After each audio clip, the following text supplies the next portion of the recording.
你有冇聽過咁嘅說話？加油，你得㗎！諗開啲，唔好成日抱怨。呢啲正能量口號聽落好似好溫暖，但點解反而會令你覺得更加孤單、更加冇力？喺職場，你被要求樂觀面對過勞；喺屋企，你被勸唔好負面思考。你有冇懷疑過，正能量究竟係力量，定係枷鎖？10個正能量，9個正能量，將會揭開呢一層虛假面紗，帶你睇清真相，用行動去點亮真真正正嘅改變之路。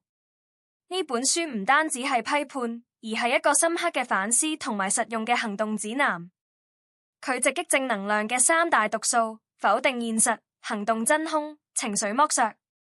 你有冇試過被要求成日笑，卻無法講出自己內心嘅疲累？你有冇聽過努力就一定有回報，但實際上資源從來冇到你手？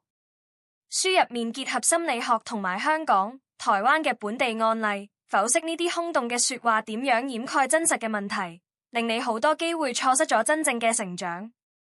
數據顯示，強制樂觀會增加35%嘅焦慮風險，而呢本書會教你點樣拒絕虛假，擁抱真誠。你想知道點樣將憤怒變成動力？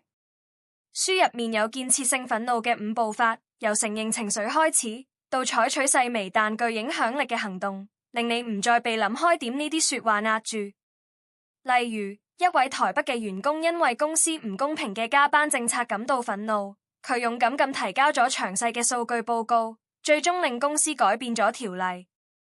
由職場到家庭，從個人到社區，呢本書分享咗好多具體嘅策略，教你點樣用行動取代口號。好似台南土溝農村美術館嘅村民，佢哋冇喺度喊咩愛鄉土，但係用集體行動振興咗自己嘅家園，成功吸引10萬遊客。呢啲就係真實正能量嘅感染力。你係咪已經厭倦咗社交媒體上嗰啲所謂嘅勵志語錄，渴望一啲真實突破？呢本書唔單止揭露正能量背後嘅商業陷阱，仲會提供檢查清單，教你點樣分辨真假正能量。你會學識點樣喺一個充滿正能量嘅環境中保持清醒，用真誠嘅傾聽同埋細微嘅行動，打造屬於你自己嘅成長故事。